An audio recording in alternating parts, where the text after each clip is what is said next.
এখন পর্যন্ত আমার কাছে মনে হয় না পুরোপুরি নির্বাচনের পরিবেশ তৈরি হয়েছে। আমাদের কর্মসংস্থানের একটা অভাব, আমাদের দেশে জনসংখ্যা বেশি, সে অনুযায়ী পর্যাপ্ত কর্মসংস্থান নাই।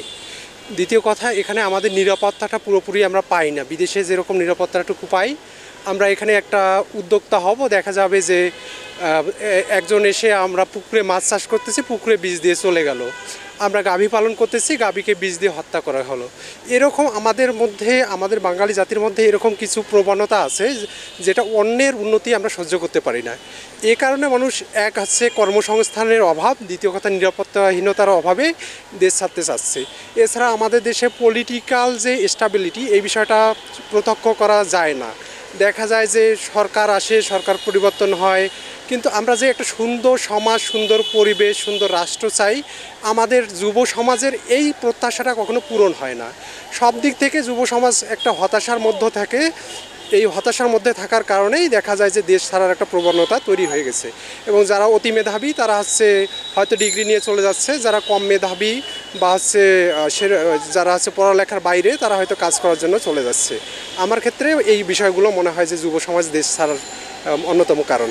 সরকার অনেক পদক্ষেপ নেওয়ার আছে সরকারের। প্রথমত কর্মসংস্থানের একটা সুযোগ তৈরি করতে হবে। আমাদের দেশে যে পরিসংখ্যান বলছে, আমাদের দেশে প্রায় 40 লক্ষের মতো শিক্ষিত বেকার আছে। এই বেকারগুলোর জন্য প্রথমত কর্মসংস্থান তৈরি করতে হবে।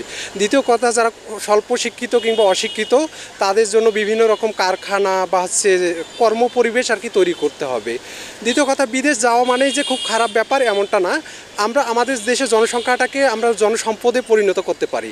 জনসম্পদে পরিণত করার ক্ষেত্রে আমরা করতে পারি কি, যারা বিদেশে যেতে চাচ্ছে তাদেরকেও আমরা এক্ষেত্রে সঠিক প্রশিক্ষণ এবং টেকনিক্যাল জ্ঞান, এবং বিদেশের অন্যান্য দেশগুলো যে ধরনের ওয়ার্কার চাচ্ছে বা কর্মী চাচ্ছে, আমরা যদি সেই অনুযায়ী প্রস্তুত করতে পারি, তাহলে কিন্তু আমাদের দেশের এক কর্মসংস্থানের ব্যবস্থা হবে। দ্বিতীয়ত আমাদের দেশে কিন্তু একটা বড় রকমের রেমিটেন্স আসবে। তো সব কিছু বিবেচনা করে প্রশিক্ষণ এবং কর্মসংস্থানের ব্যাপারগুলো এবং নিরাপত্তাহীনতা যাতে না থাকে মানুষের মধ্যে, পলিটিক্যাল পরিবর্তন হতে পারে, সেক্ষেত্রে যাতে সবাই সুন্দরভাবে থাকতে পারে, একটা কাম্য রাষ্ট্র, আমরা যেরকম রাষ্ট্র চাই এরকম রাষ্ট্র যদি তৈরি করা সম্ভব হয়, তাহলে আমার মনে হয় যে এদেশের যুব সমাজ, সর্বোপরি এদেশের মানুষ আমরা যে অভিশাপ বলি, জনসংখ্যা অভিশাপ, এটা অভিশাপ থেকে আশীর্বাদে পরিণত হবে বলে আমি মনে করি। জি, আমার কাছে মনে হচ্ছে আমরা কিছুদিন আগে যেমন পলিটিক্যাল একটা খুব খারাপ একটা সিচুয়েশনের মধ্যে দিয়ে গেছি, এখন আমার কাছে ব্যক্তিগতভাবে এটা মনে হয় না। এখন আমার কাছে মনে হচ্ছে যে আমি ব্যক্তিগতভাবে সেভ আছি, ভালো আছি, এবং এরকম চলতে থাকলে হয়তো দেশ আরও উত্তরোত্তর উন্নতির দিকে যাবে।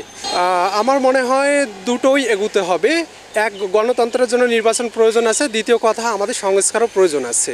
এক্ষেত্রে আমাদের যেহেতু নির্বাচন এটা সরকারের ব্যাপার, যেহেতু ঘোষণা করে ফেলছে আপনার মতে, সেহেতু এই স্বল্প সময়ের মধ্যে আমাদের মূল যে সংস্কারগুলো দরকার, যেগুলো না হলে জাতি সামনের দিকে এগুতে পারবে না, এই সংস্কারগুলো আমাদের প্রয়োজন।